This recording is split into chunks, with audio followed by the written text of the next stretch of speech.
আসসালামু আলাইকুম বন্ধুরা, কেমন আছেন সবাই? আশা করি সবাই ভালো আছেন। আল্লাহর অশেষ রহমত এবং আপনাদের সবার দোয়ায় আমিও আলহামদুলিল্লাহ অনেক ভালো আছি। তো সামার যেহেতু এসেছে, বাগান করব না এটা তো অসম্ভব একটা ব্যাপার। তো কিছু কিছু গাছ আমি যেগুলো আমার পটে ছিল, অবহেলায় পড়েছিল, আপনারা জানেন সব কিছুই আমি গার্ডেনে একটু একটু করে দিয়েছি। আর কিছু কিছু গাছ নতুন যে জায়গাগুলো তৈরি হচ্ছে, সেই গাছগুলোর সেই জায়গায় দেওয়ার জন্য আমি কিছু গাছ নতুন করে কিনছি। তো বেসিক্যালি আমি আসলে কিছু হ্যাঙ্গিং বাস্কেট বানাবো। তো হ্যাঙ্গিং বাস্কেটের জন্য যে গাছগুলো খুব ভালো, খুব অল্পতেই খুব দ্রুত ফুটে বা পরের বছর, আমি সাধারণত পরের বছর ফেরত আসে এই ধরনের গাছগুলোকে বেশি প্রেফার করি। তো সেক্ষেত্রে আপনারা দেখতে পাচ্ছেন আমি কিছু ডায়ান্থাস কিনেছি, ডালিয়া কিনেছি, পিটুনিয়া আমি অপেক্ষা করছি আরও কয়েকটা কালারের জন্য। মাত্র আমি এই দুটো কালার পেয়েছি। আমি এক কালারের পিটুনিয়া আমি অনেক পেয়েছি, কিন্তু আমার একটু শখ, আমি এরকম দুই কালারের পিটুনিয়া দিয়ে একটা বাস্কেট বানাবো। তো তার অপেক্ষায় আছি। প্রতিদিনই বিভিন্ন নার্সারিতে যাই, খোঁজাখুঁজি করি। এখানে দেখুন খুব মিষ্টি একটা ডালিয়া ফুল এখানে ফুটেছে দুই কালারের। ওদিকে ডায়ান্থাস আছে। আর এই গাছটার নাম আমি ভুলে গিয়েছি।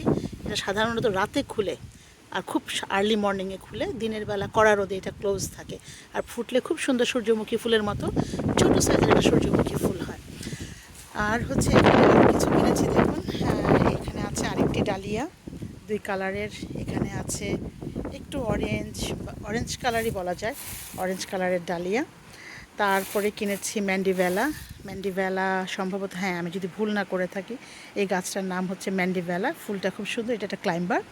আর পেছনে আছে দুই কালারের, এটাকে বলে ক্যাম্প্যানিউলা পার্পল, ক্যাম্প্যানিউলা, এটা হতে পারে লাইট পার্পল, হতে পারে সাদা। এগুলো দিয়ে আমি একটা বাস্কেট বানাবো।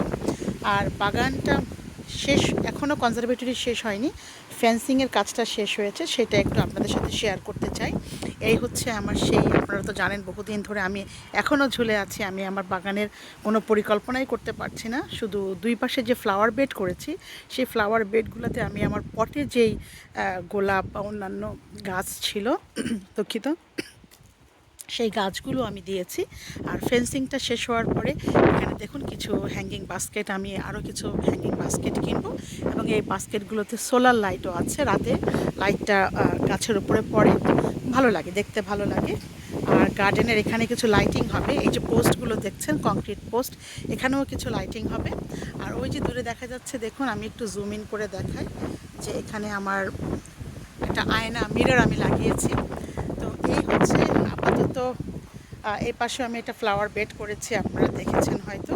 আমি বেশ কিছু গাছ কিনছি।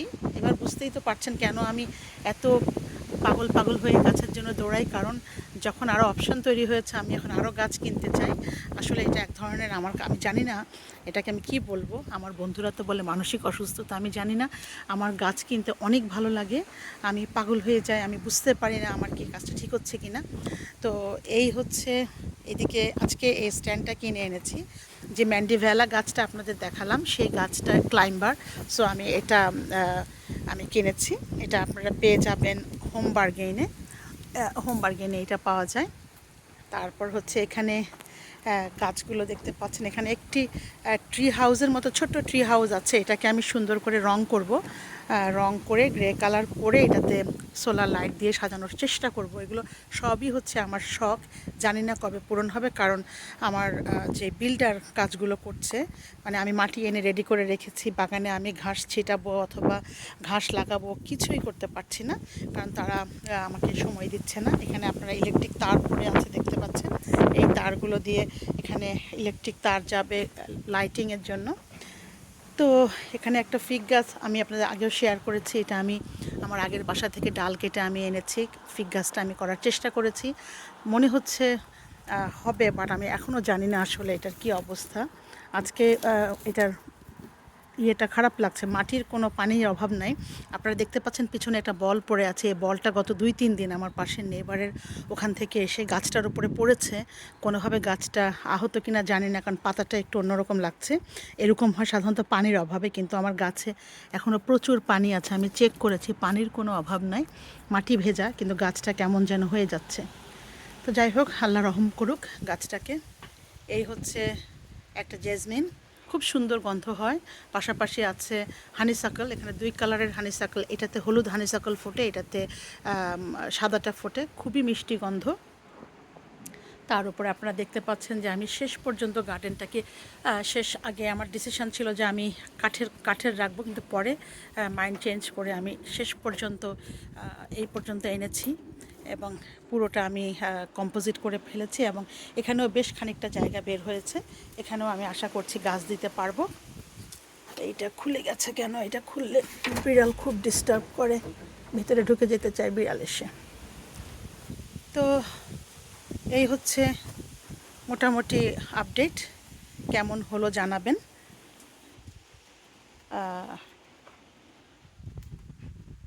এই হচ্ছে আমার বাসার লং শর্টে লং শর্টে হচ্ছে ভিউটা। এই পাশের ফেন্সটা হচ্ছে আমার নেইবারের, আর এই পাশের ফেন্সটা হচ্ছে আমার। তো আমি যা করছি নিজের বুদ্ধিতে করছি, নিজের পছন্দে করছি, কেমন হচ্ছে জানি না। আপনারা কমেন্ট করবেন, সাজেশান দিবেন। যদি ভিডিওতে খারাপ কিছু থেকে থাকে ক্ষমা সুন্দর দৃষ্টিতে দেখবেন। আর যদি ভালো লাগে অনুগ্রহ করে একটা লাইক, শেয়ার এবং সাবস্ক্রাইব করবেন, কারণ আপনাদের সাপোর্ট আমার ভিডিও বানানোর অনুপ্রেরণা হিসাবে কাজ করে। এখানে দেখুন বন্ধুরা, আমি আরেকটি নতুন গাছ পেয়েছি। আমি জানি না এটা কী গাছ, কেন পাগল হব না বলেন। এটার নাম হচ্ছে সম্ভবত জেসমিন মালতি লেখা। মালতি বলতে আসলে আমাদের দেশের যে মালতী গাছটা, মালতীর কিন্তু অনেকগুলো প্রকারভেদ আছে। এটা কি সম্ভবত চন্দ্রাবলী বলে, মালতী লতা, মাধবী লতা, চন্দ্রমল্লিকা, অনেকেই আছে, কিন্তু এইটাকে সম্ভবত মালতি বলে।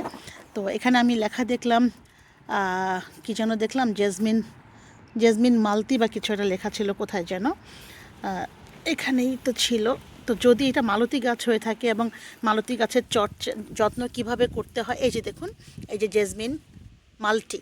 সো মাল্টি বলতে আমার কাছে মনে হয়েছে মালতী যেটা, এটা একটা কিনেছি একটু একটু করে। এইখানে আছে আমার অ্যাজেলিয়া, কিছুদিন আগে আমি শেয়ার করেছিলাম, কলিতে ভরে গিয়েছিল, এখন দেখুন ফুল এসেছে। আর এই যে দেখুন আমার সবচাইতে প্রিয় ফুল গন্ধরাজের একটা চারা আমি পেয়েছি। এই চারাটা নার্সারিতে আলহামদুলিল্লাহ কলিতে ভরে আছে, কিন্তু কষ্ট হচ্ছে যে এই গাছটাকে বাঁচানো যায় না। এরা বলেছে এটা উইন্টার হার্ডি, -5 পর্যন্ত টিকে থাকতে পারবে, বাট আমি জানি না কতটুকু কি। আমি গতবার রেখেছিলাম ইয়েতে, পটে, কিন্তু টিকে ছিল। তবে অবশ্য গতবারের ব্যাপারটা ভিন্ন, আমার সব গাছই কিন্তু বাইরে ছিল, মাটিতে ছিল, এক বাসা থেকে এক বাসায় এসেছি, তো হয়তো বা যত্নেরও কিছুটা অভাব ছিল। দেখা যাক, আলহামদুলিল্লাহ আল্লাহ যেহেতু এবার একটি স্থায়ী ঠিকানা দিয়েছে, চেষ্টা করব, যদি ভাগ্যে থাকে টিকবে, আর ভাগ্যে না থাকলে ভাগ্যের ওপর তো কারোরই হাত নেই। তো বন্ধুরা, যাই হোক, ভিডিও অনেক লম্বা হয়ে যাচ্ছে। ভিডিওটা কেমন লাগলো, বাগানে আর কী করলে আমার বাগানের সৌন্দর্য আরও বৃদ্ধি পাবে আপনারা জানাবেন। আর আপনাদের জানার সুবিধার্থে বলে রাখি, আমার শেডের ভিতরে অসংখ্য জিনিস আছে যেগুলো বাগানের অর্নামেন্টাল বিউটি বাড়াবে।